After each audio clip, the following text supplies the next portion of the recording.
Live from New Delhi, you're watching DD India News Hour, India's voice to the world. I'm Abhishek Mahajan. Coming up in the next hour. Lower House of Parliament to debate on electoral reforms on 9 and 10 December. 10 hours allocated for this discussion in Lok Sabha. Civil Aviation Minister Naidu holds review meeting. Vows strict action including curtailing routes allocated to IndiGo. Ukrainian President Zelensky meets European leaders in London and Brussels, says unity between Europe, US and Ukraine is crucial for negotiating peace plan with. And in sports, Grandmaster R. Pragyananda creates history, becomes first Indian to qualify for Candidates 2026.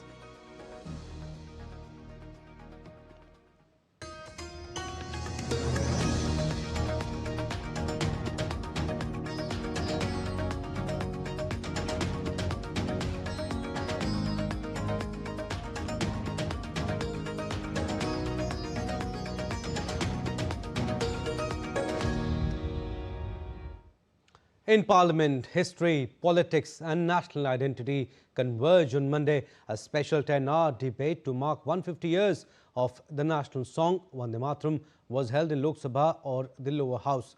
Prime Minister Narendra Modi led the debate with a nearly hour-long address invoking both the legacy of the song and his contested political journey. The discussion saw spirited participation from both the Treasury benches and the opposition. Today, the discussion on the national song will take place in Rajya Sabha, that is the upper house. Our correspondent brings you this detailed report. आज हम सदन में हमारे राष्ट्रीय गीत वंदे मातरम की 150 वर्ष की यात्रा का स्मरण कर रहे हैं. A charged yet reflective atmosphere filled the Lok Sabha on Monday as Parliament began a marathon 10-hour debate on Vande Mataram, commemorating 150 years of one of India's most defining national songs. Prime Minister Narendra Modi opened the discussion, calling the song the heartbeat of India's freedom movement. Vande Mataram की इस यात्रा की शुरुआत बंकिम चंद्र जी ने 1875 में की थी और गीत ऐसे समय लिखा गया था जब 1857 के स्वातंत्र संग्राम के बाद अंग्रेज सल्तनत बौखलाई हुई थी, भारत पर भांति भांति के दबाव डाल रही थी, भांति भांति के जुल्म कर रही थी और भारत के लोगों को मजबूर किया जा रहा था अंग्रेजों के द्वारा. और उस समय उनका जो राष्ट्रीय गीत था गॉड सेव द क्वीन, इसको भारत में घर घर पहुंचाने का एक षड्यंत्र चल रहा था. ऐसे समय बंकिम दा ने चुनौती दी और ईंट का जवाब पत्थर से दिया और उसमें से वंदे मातरम का जन्म हुआ. Prime Minister also referenced lesser-known episodes, including debates within the Congress in 1937 when certain stanzas of the song were removed. देश का दुर्भाग्य कि 26 अक्टूबर को कांग्रेस ने वंदे मातरम पर समझौता कर लिया. वंदे मातरम के टुकड़े कर दिए. उस फैसले के पीछे नकाब ये पहना गया, चोला ये पहना गया.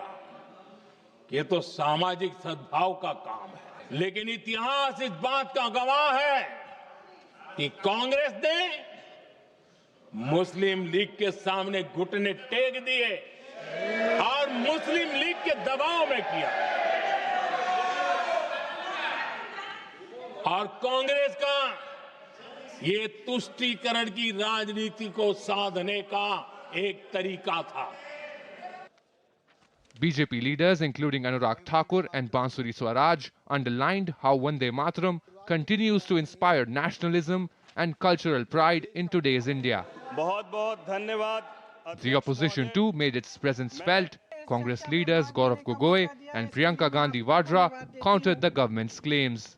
Attention now shifts to the Rajya Sabha, where Home Minister Amit Shah will open a parallel discussion on Tuesday.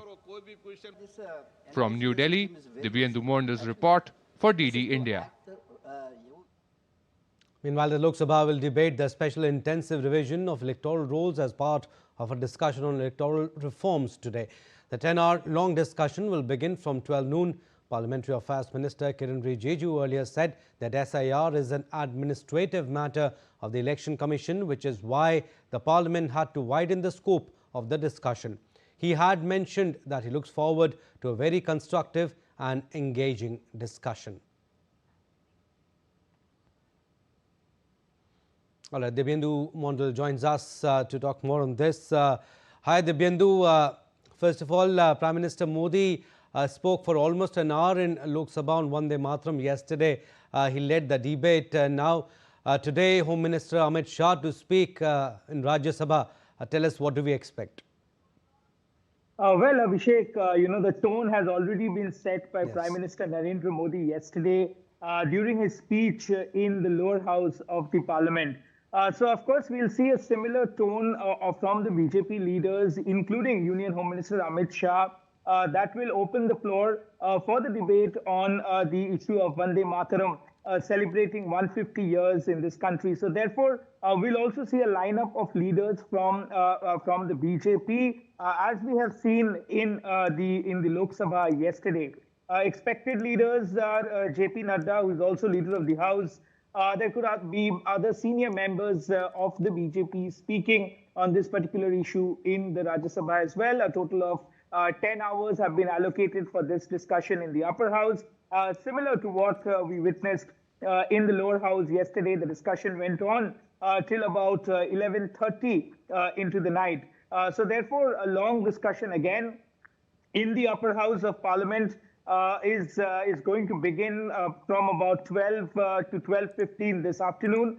And a lot of other unknown facts, as we have seen yesterday, Prime Minister Narendra Modi highlighting issues, where he referenced Muhammad Ali Jinnah, Jawaharlal Nehru, Rabindranath Tagore, Bankim Chandra Chattopadhyay's, in fact, Rabindranath Tagore's letter to Jawaharlal Nehru, and other such unknown historical facts coming out during the debate on the song Vande Mataram, which is the national song of India. So therefore, another power-packed debate expected in the upper house this afternoon. Also, Divyendu, as the Lok Sabha takes up the discussion on the SIR, tell us what specific reforms or administrative challenges are expected to dominate the debate. Well, Abhishek, remember the entire monsoon session was wiped out because of the contention on the debate over SIR. The opposition kept demanding that a debate on the SIR be taken up in both the houses of parliament.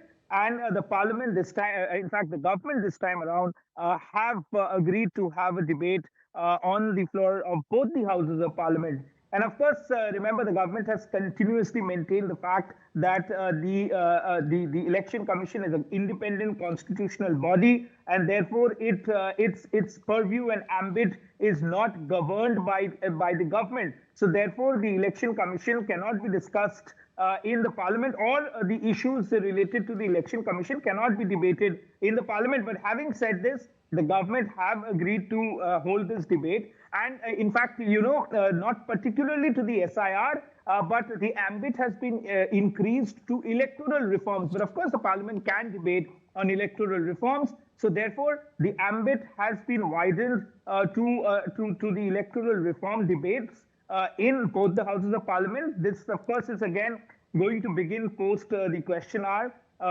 which begins at 11 a.m. till 12 p.m.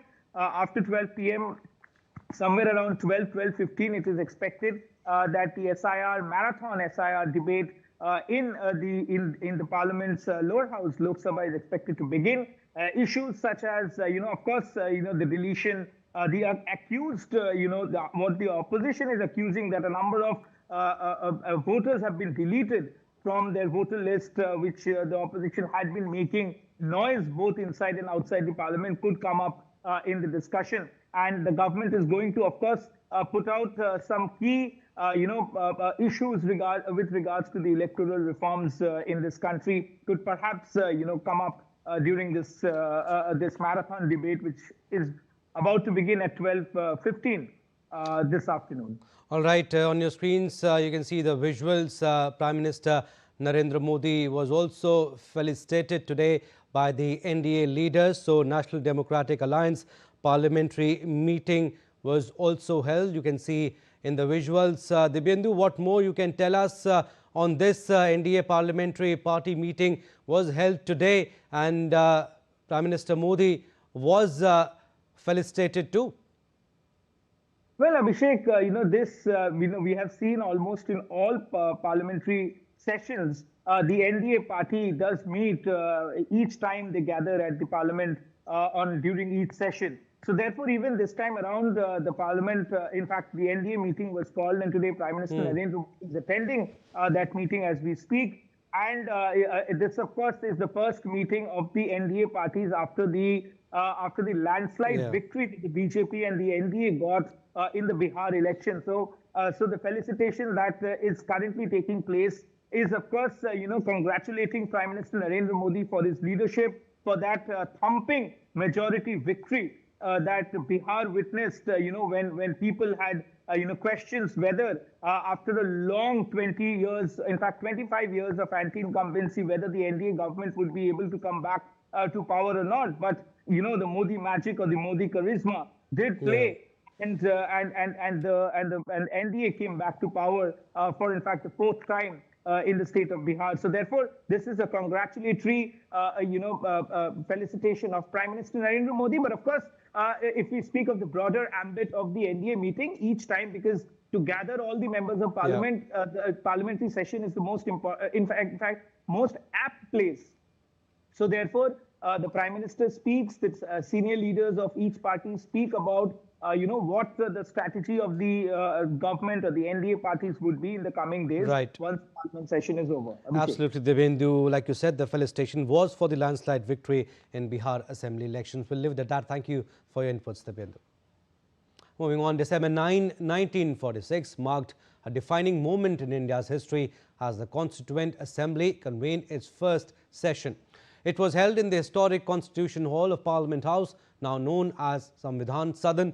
This assembly, comprising visionaries and leaders from across the nation, embarked on the monumental task of drafting a constitution that would uphold the values of democracy, unity and progress for an independent India. Time now for a very short break, but still to come on this edition of DD India News Hour. United States President Donald Trump to host Israeli Prime Minister Benjamin Netanyahu at the White House on December 29.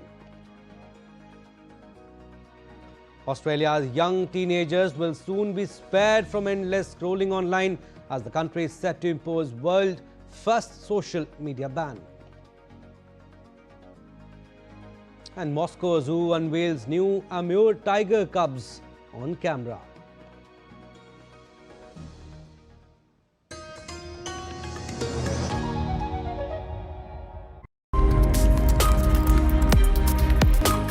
Every year on 10th of December, the world comes together to celebrate the adoption of the Universal Declaration of Human Rights, a landmark document that affirms the fundamental freedoms every individual enjoys everywhere. After the explosion of information technology, digital technology, new genre of rights have come up. Right to privacy can be infringed both by state actors and by non-state actors. People should learn to respect other people's rights. If we don't respect each other's rights, you cannot enforce your own rights. The only thing that could be done is to make everything simple. Don't complicate matters.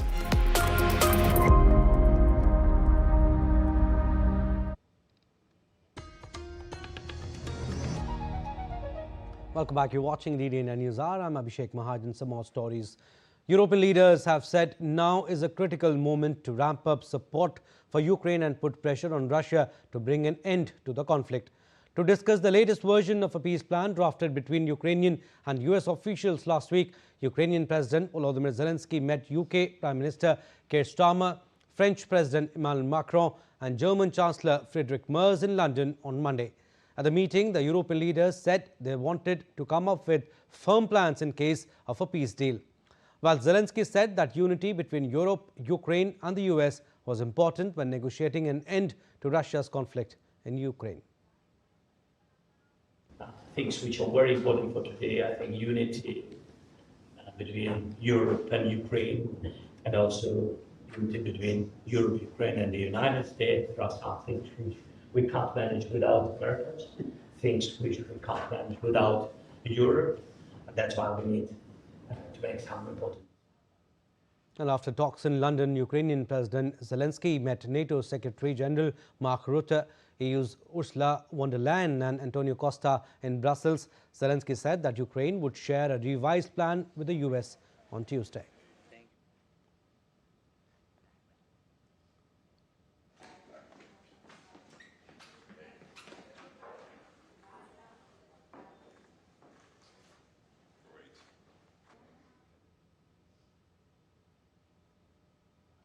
Meanwhile, Kremlin spokesman Dmitry Peskov said that Moscow has not received any information about the outcome of talks between US and Ukrainian officials in Florida regarding a settlement in Ukraine. Peskov said that they don't know the outcome of talks between the Ukrainians and the Americans in Florida. Peskov added that once Moscow receives information about the results, it will be clear how and in what direction they are to act next.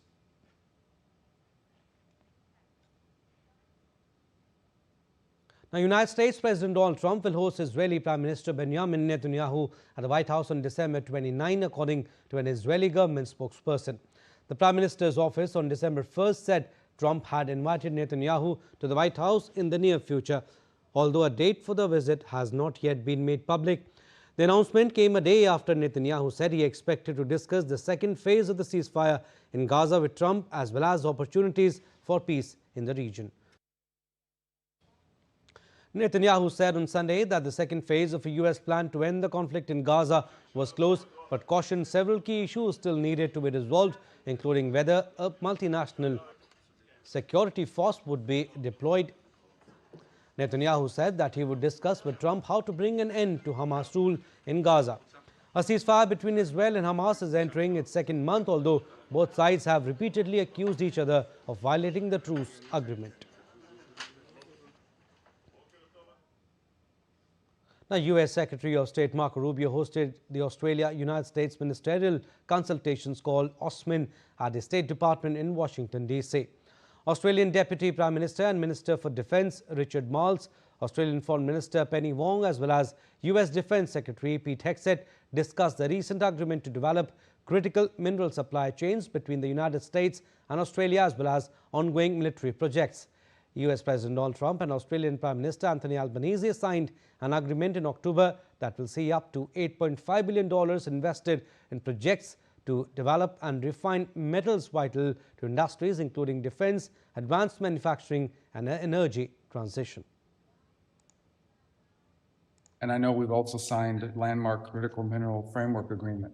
This is something we share in common, not just with Australia, but with many of our allies around the world, the desire to diversify supply chains, and the belief that in order for us to be able to do anything, whether it's defend our countries, defend our allies, or defend each other, but also to build our economies and to prosper as economies, we have to have critical mineral supplies and supply chains that are reliable and that are diverse and not overly invested in one place, where they could be used as leverage against us or our partners of the world.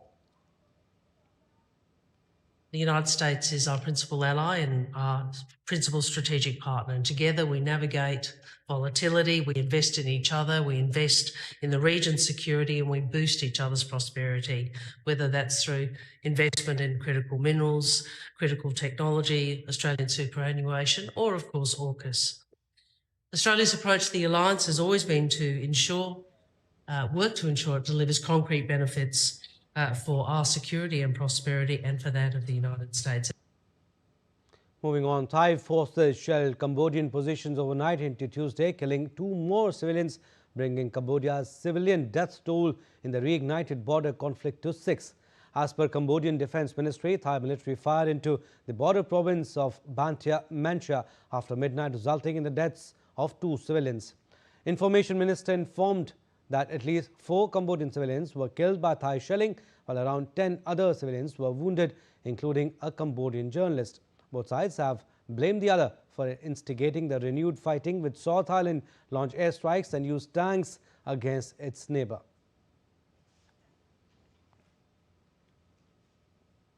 Australia's young teenagers will soon be spared from endless scrolling online as the country is set to impose world's first social media ban. From December 10, that is Wednesday, children under 16 years of age will no longer be allowed to have a social media account, making a last-ditch pitch to convince hundreds of thousands of Australian adolescents. Prime Minister Anthony Albanese said the contentious laws were for their own good. He added that the move is aimed at ensuring children spend quality time with friends and family face to face. You'll know better than anyone what it's like growing up with algorithms, endless speeds, and the pressure that can come with that. That's why we've taken this step to support you. Above all, make the most of the school holidays coming up.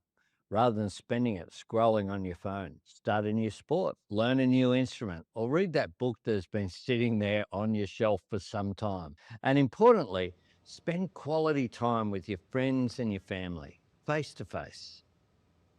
US President Donald Trump has unveiled a $12 billion aid package for American farmers in an effort to boost an industry hit hard by his trade policies. Farm groups and Republican farm state lawmakers have sought the aid in part to support farmers with purchases of seeds, fertilizer and other expenses for next year's growing season. Farmers are set to receive a near record $40 billion in government payments this year, fueled by ad hoc disaster and economic aid.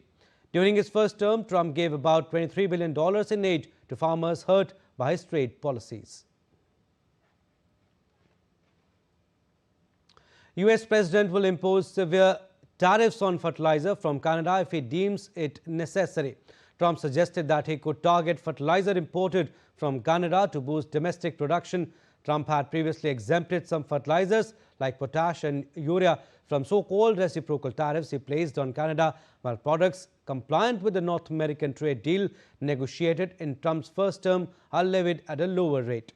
Trump also threatened to impose an additional 5% tariff on Mexico, accusing it of violating a water sharing treaty.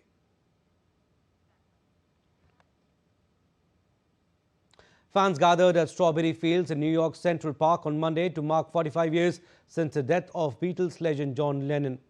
Visitors paid tribute at the Imagine mosaic, reflecting on Lennon's music, activism and enduring influence. Fans like India Flanagan and Charlie Collins spoke about the Beatles' lasting impact, while longtime visitor Donna Southern called Lennon iconic. Born in Liverpool in 1940, Lennon rose to global fame with the Beatles before pursuing a solo career and promoting peace with Yoko Ono. He was tragically shot outside his home, the Dakota, on December 8, 1980.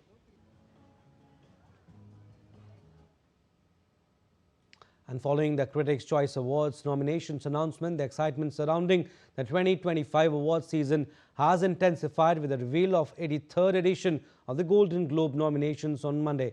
While films like One Battle After Another, Sinners and The Smashing Machine are making waves in the movie categories, television shows such as The Diplomat, The Studio and Severance are emerging as strong contenders. Diptanshu Kashyap brings us all the details on what to expect from upcoming ceremony in this report. As 2025 draws to a close, the best of cinema and television is gearing up for a major celebration. The nominations for the 83rd Golden Globe Awards are out, delivering both surprises and shocks for fans. Paul Thomas Anderson's comedy thriller One Battle After Another, starring Leonardo DiCaprio, Chase Infinity and Sean Penn, leads the pack with 9 nominations, the most for any film this season. Close behind are contenders like Sinners, Frankenstein, Marty Supreme, and Begonia. Festival favorites including It Was Just an Accident, Sentimental Value, and The Secret Agent have also secured major nods. In television, the black comedy drama The White Lotus dominates with 6 nominations, while Adolescence, Only Murders in the Building, Severance, and The Studio round out the competitive slate. For the first time, the Globes will honor podcasts with the inaugural Best Podcast category. The ceremony will take place on January 11th, with comedian Nikki Glazer returning as host. And as always, Globe winners are expected to be strong contenders heading into the 98th Academy Awards on March 15th. Diptanshu Kashyap's report for DD India. Let's now take a look at other stories making news around the world. NASA's Johnny Kim and Russian cosmonauts Sergei Ryzhikov and Alexei Zubritsky are set to return home after 245 days aboard the ISS. The crew traveled nearly 104 million miles and orbited Earth thousands of times during their mission. With the hatch closed, they are now going through final procedures before their landing in Kazakhstan. Russia's Moscow Zoo has released new footage of 2 Amur tiger cubs born in August at its rare species reproduction center located about 100 kilometers from the capital. The male and female cubs born to Tiger Shiva and Amur Orion spent their first weeks in a closed shelter and have now begun exploring an open enclosure. Pope Leo paid floral tribute to the statue of Virgin Mary near Rome's Spanish Steps to mark the Catholic feast of the Immaculate Conception. Large crowds gathered in Mignanelli Square with tourists, pilgrims and locals lining up behind barriers to greet the pontiff. The Feast of the Immaculate Conception is the day on which Catholics celebrate Mary, also known as the Madonna, the mother of Jesus, who they believe was conceived by an act of divine intervention. Thousands of people and their golden retriever pets gathered in the city of Buenos Aires, Argentina to break the world record for the largest number of dogs of this breed in a single location. The event, called the Golden Wave, was launched on social media by Argentine Foster Dupere, who has owned a golden retriever for years. All right, still to come on this edition of DD India News Hour. President Murmu will confer Handicrafts Awards today, acknowledging exemplary craftsmanship. India-Chile review progress of CEPA trade negotiations. And fresh snowfall in Rohtang brings cheer. Manali awaits season's first snow.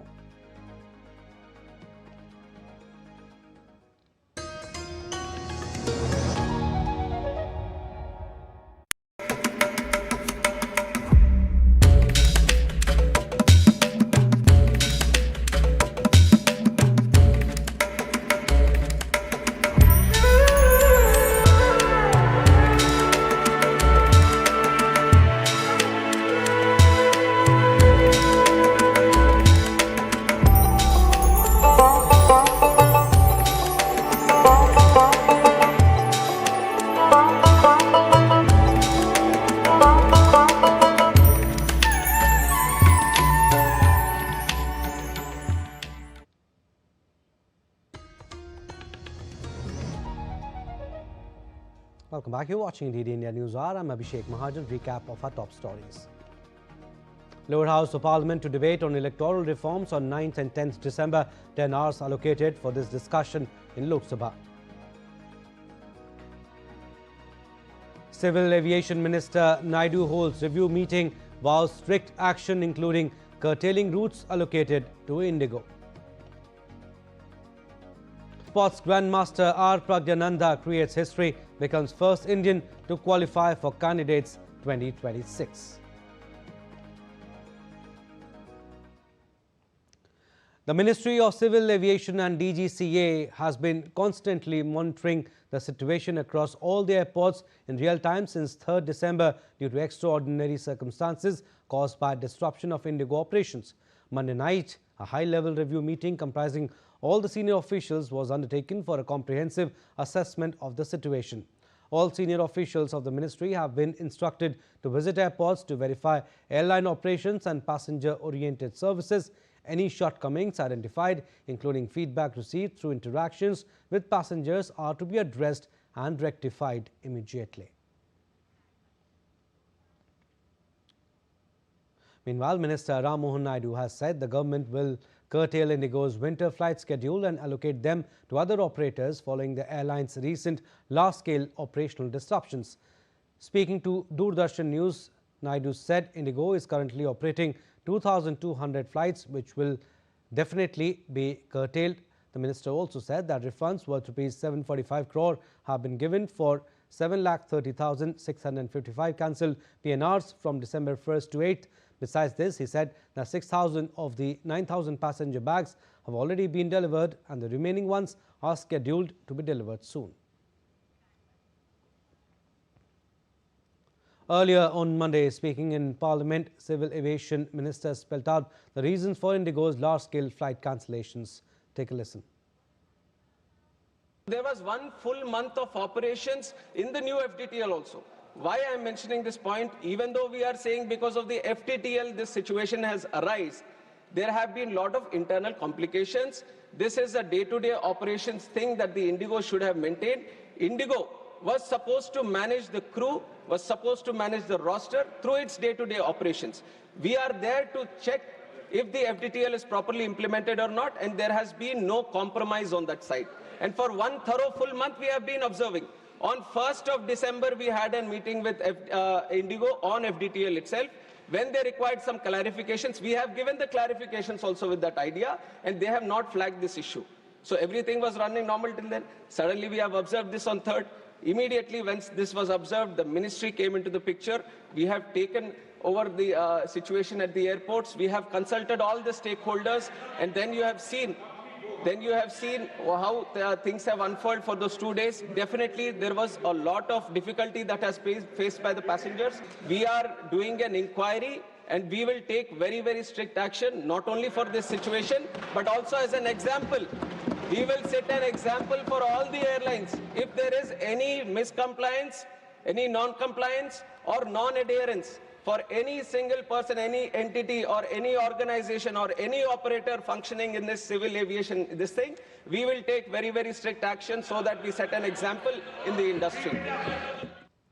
Meanwhile, Civil Aviation Secretary Samir Kumar Sinha said the government worked actively to address passengers' concerns in the wake of the disruption caused by the recent IndiGo operational crisis, and 100% refunds for PNR cancellations have apparently been completed. Sinha added that things are almost back to normal after the crisis. In fact, worst perhaps, in my opinion, was 4th and 5th of December, and thereafter things we swung into action. We coordinated at various tiers, regular meetings, many meetings actually, with senior management of IndiGo. And also we coordinated with the airports, airport directors, both PPP and Airport Authority of India airports. And now I think things are almost normal. 90% of the baggage is already raised, and we've been sending, in fact, the airlines been sending baggage to their respective passengers' addresses.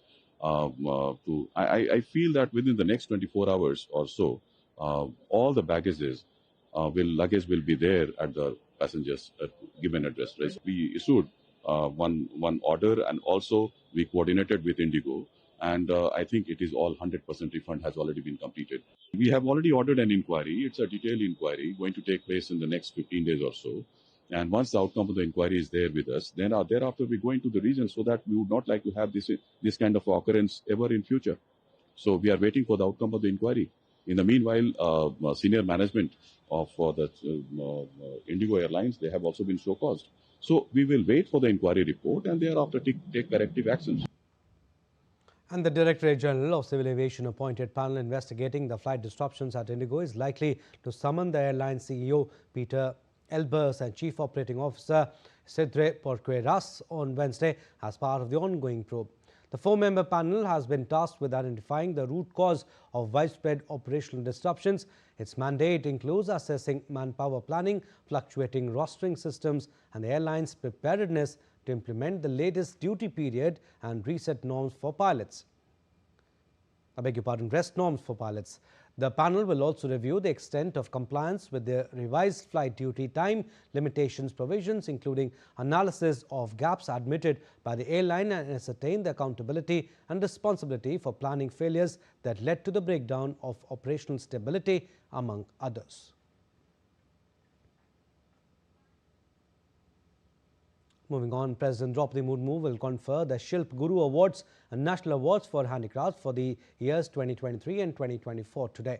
The award ceremony is being organized during the National Handicrafts Week, observed annually from December 8 to 14 at Vigyan Bhavan in New Delhi. The National Awards, established in 1965, acknowledge exemplary craftsmanship across diverse handicraft norms. National Handicrafts Week celebrates India's artisan community and the cultural significance of traditional crafts. The week features exhibitions, workshops, panel discussions, demonstrations, and outreach activities aimed at promoting awareness and supporting artisan livelihoods.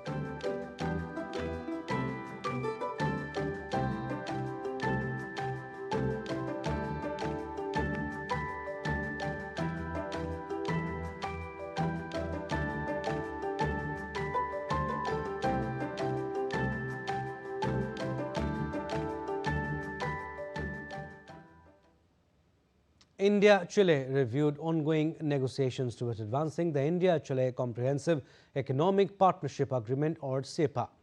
Discussion took place between India's Commerce and Industry Minister Piyush Goyal and Treasury Under Secretary in the Ministry of Foreign Affairs of Chile, Claudia Sanhueza.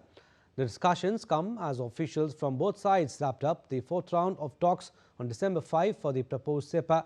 The CEPA aims to build upon the existing preferential trade agreement between the two nations and seeks to encompass a broader range of sectors, including digital services, investment promotion and cooperation, MSME, critical minerals, etc., thereby enhancing economic integration and cooperation. And the 10th edition of India-Indonesia Joint Special Forces exercise Garuda Shakti is underway at the Special Forces Training School, Baklo. The exercise aims to enhance interoperability and facilitate the exchange of best practices in mission planning and execution of counter-terrorism operations in semi-mountainous terrain. Key focus areas include heli-borne operations, combat shooting, and the employment of drones and CUAS systems, further strengthening the robust defense partnership between India and Indonesia.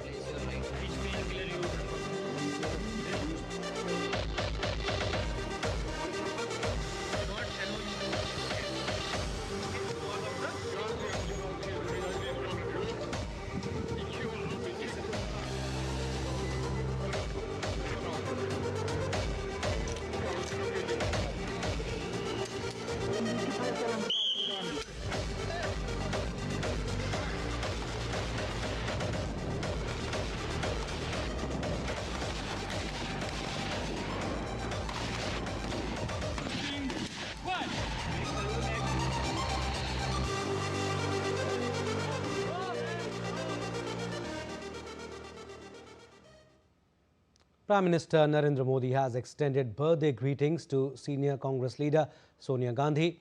In a social media post, he said, and I quote him here, "Birthday greetings to Srimati Sonia Gandhi ji. May she be blessed with a long life and good health," unquote.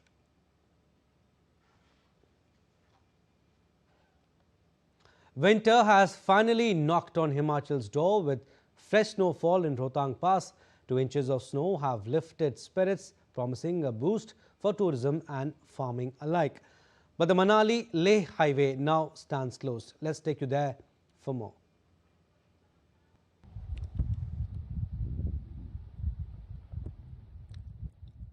Fresh snowfall in Rohtang Pass and some other high-altitude regions of Manali on Monday morning brought cheer among locals. The end of a prolonged dry spell bodes well for tourism as well as agriculture, and locals hope that Manali too will witness its first spell of snow this winter.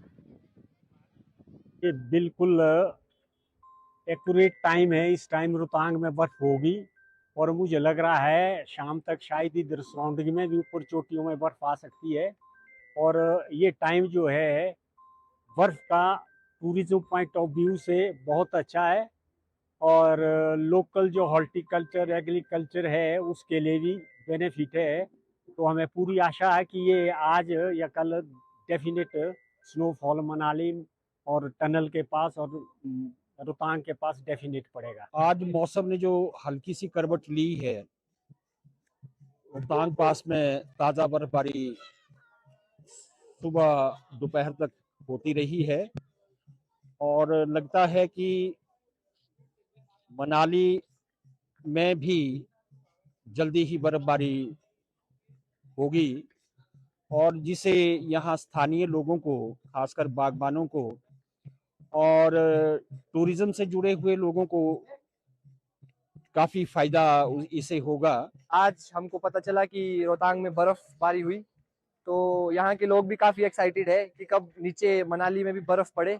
और जैसे कि महसूस हो रहा है कि ठंड काफी बढ़ चुकी है रोहतांग में बर्फ पड़ने के बाद, तो अब वी होप कि मनाली में भी जल्दी बर्फ पड़े और हम सब बहुत एक्साइटेड है बर्फ के लिए। With 2 inches of snowfall recorded in Rohtang, tourist footfall is expected to rise in Manali as well as Lahaul Spiti. Even as Manali and Kulu enjoyed largely clear skies, the temperatures dipped noticeably due to the snowfall in the higher reaches. However, the fresh snowfall has also led to the closure of the Manali-Leh highway, which usually closes in November but had remained open this season due to the dry spell. Let's now take a look at other stories making news. Environment Minister Bhupendra Yadav has reaffirmed that India will continue working with global partners to secure a sustainable future for all 7 big cat species and their habitats. Speaking at a high-level meeting of the International Big Cat Alliance in New Delhi, he highlighted that tigers, lions, snow leopards, cheetahs, pumas and jaguars are vital regulators of ecological balance. He said India's conservation approach blends nature-based solutions with cultural ethos and urged big cat range countries to share strategies and best practices ahead of the Global Big Cat Summit that India will host next year. In Poonch sector of Jammu and Kashmir, Romeo Force of Indian Army held Territorial Army recruitment drive for unemployed youths in Surankot sector after Operation Sindoor. This initiative is not just about filling positions, it is about providing young individuals with a platform to showcase their skills and commit to the nation's defense. Custom officials in Tiruchirappalli city in India's southern state of Tamil Nadu recently foiled exotic wildlife smuggling bid. Officers successfully intercepted a male passenger who was travelling from Bangkok. The seized species included 1 albino raccoon, 6 pygmy marmosets, 6 white-necked mynas and 1 Sulawesi myna, along with 4 yellow-faced mynas which were found dead. In Himachal Pradesh's Rampur region, the Rampur Hydro project is poised to benefit nearly 3,400 families across surrounding villages. The project is expected to strengthen local infrastructure, boost livelihood opportunities and enhance socio-economic development in the area.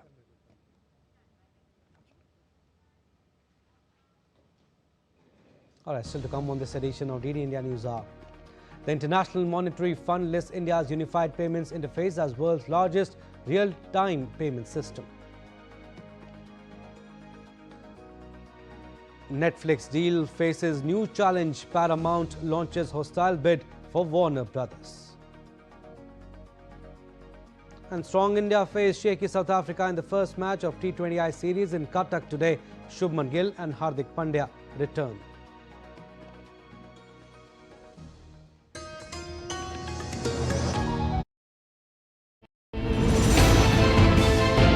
Geopolitics and trade deals.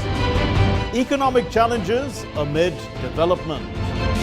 Hard work and the path to prosperity. It's the economy always. Between walkers, money is what money does and says. Supply creates its own demand. Between the bulls pulls and bears tears. When supply chains globalization and India rises to the podium. We'll get you centered with the Economic Brief at 8 p.m. every Thursday on DD India.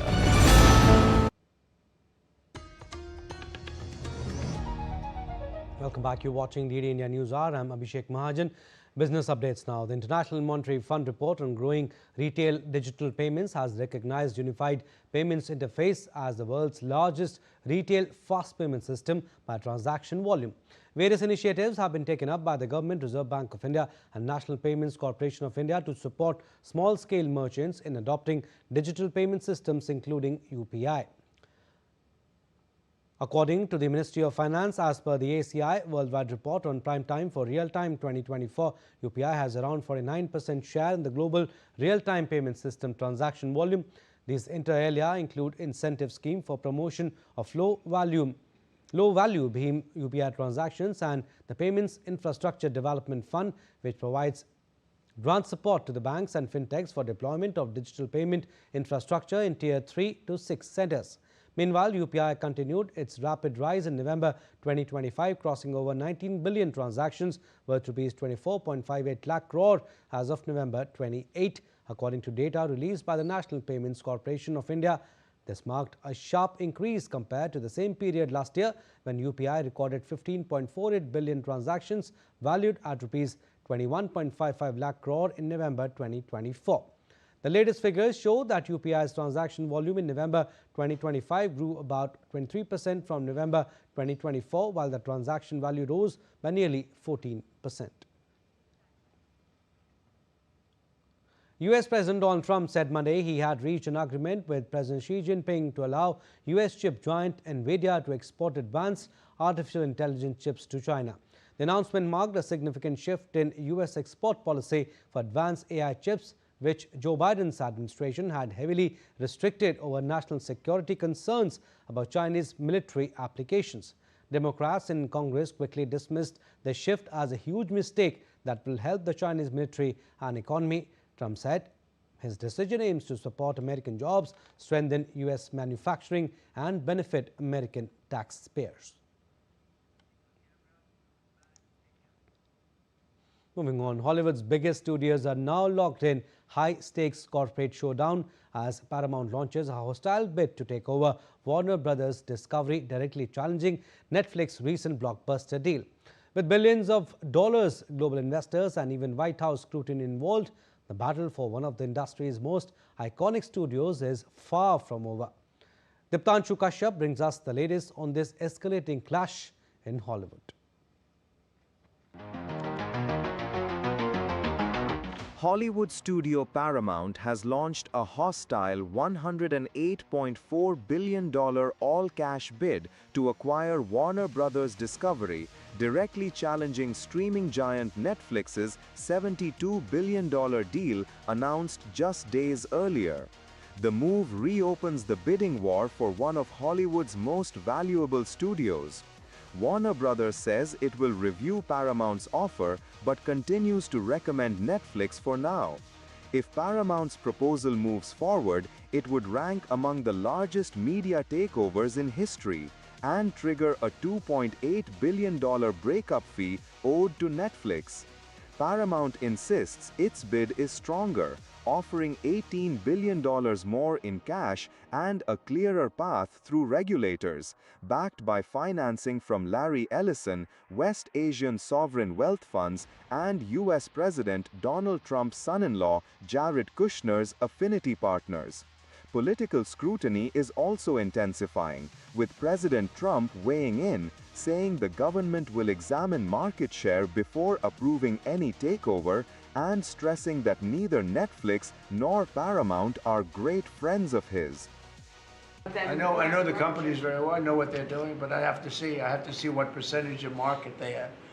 We have to see the Netflix percentage of market, Paramount, the percentage of market. I mean, none of them are particularly great friends of mine. You know, I want to do what's right. It's so very important to do what's right. Analysts say the battle for Warner Brothers is far from over, with both companies facing intense antitrust scrutiny and offering competing visions for Hollywood's future. Paramount argues its takeover would protect theatrical releases and strengthen the industry, while Netflix maintains its deal would not lead to job cuts or reduced competition. with shareholders, regulators and the White House all now drawn into the clash. The fight for one of entertainment's most iconic studios is set to continue and could reshape the industry whichever way it ends. Diptanshu Kashyap's report for DD India. All right, sports updates now. We'll start with chess.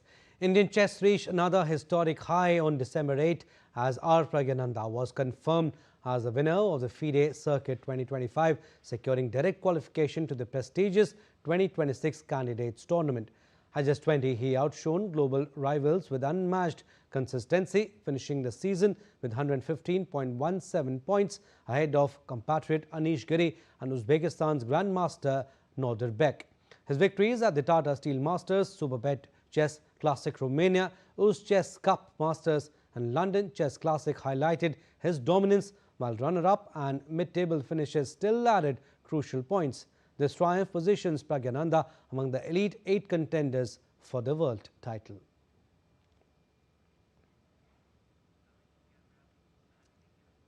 Cricket now. India and South Africa are set for a high-stakes T20I clash at Cuttack's Bharati Stadium, the first of 5 matches in the series. The men in blue enter with formidable momentum, having won all 6 bilateral series since their 2024 T20 World Cup triumph. Shubman Gill and Hardik Pandya returned from injury, while Abhishek Sharma's explosive form adds firepower at the top. Jasprit Bumrah's comeback further strengthens India's bowling attack, though concerns remain over Suryakumar Yadav's clean run. South Africa, struggling with just 5 wins in 14 T20Is this year, will rely on Quinton de Kock's consistency and Devil Brevis' striking ability. Andrik Nokia's return boosts their pace unit. As the match begins at 7 p.m. today, expect a fierce contest. All right, DD India's Narayan Singh joins us to talk more on this. Good morning, Narayan. South Africa won the Test series, India dominated the ODIs, and now the focus shifts to 2020 format. Biggest boost is the return of Shubman Gill and, of course, Hardik Pandya. India, a better side, you think, on paper?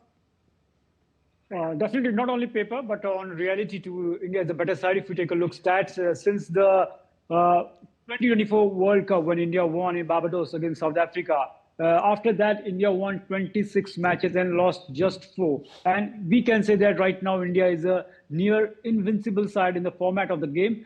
On the other side, if you take a look, South Africa, after that World Cup final 2024, they lost 16 matches and won just 9 matches. So after that, both the teams have taken different trajectories. But right now, as the T20 World Cup next year in February and March approaching fast, so both the teams will look to have a reality check regarding their preparation for that coveted trophy. If we talk India, it's looking a clear settled side. Abhishek Sharma with Shubman Gill at the top. We can say that ice and fire combination at the top. After that, Tilak Verma. We have our captain Suryakumar Yadav, and down the order we have Hardik Pandya. So fantastic lineup, the Indian team. If you talk about South Africa too, but the figures I mentioned that they have lost 16 matches are quite deceptive too, because if you take a look in those matches, they don't have their frontline players, they don't have their key players in those matches. But here, a fantastic lineup for the South Africa. And also at the Bharati Stadium, they played 2 matches against India, but won both the matches. So they do have a fantastic record against India at this pitch. But if you take a look, their middle order, Tristan Stubbs is there, David Miller is coming back. And if you take a look, they have one of the youngest player who's the key performer in the recent past. If you take a look, his record, that is Brevis. Against the spin, since he made debut in the 2023, he scored against the spinner with a strike rate of 245. So it's going to be a fantastic contest between the two sides preparing for their World Cup. And also, if you take a look, India has only just 10 matches ahead of the World Cup. 5 in this series and 5 against the New Zealand. So it's going to be a cracker of a contest and help both the team to fine-tune their squad ahead of the Baki contest. Absolutely. And also Narayan Gautam Gambhir has been under scrutiny as coach, and this is his comfortable format too. He has won 20 out of 22 T20Is in this format. We'll leave it at that. Thank you for your inputs, Narayan. Well, that's all we have in this edition of DD India News Hour, but do let us know your thoughts on the news of the day. For those on the go, you can get all the latest news and updates from India and across the world on DD India mobile app. The app is available on both Android and iOS platforms. Scan the QR code on the screen to download now. We'll be back with more news as it breaks here on DD India. I'm Abhishek Mahajan from all of us here in Delhi. Thanks for watching DD India News Hour.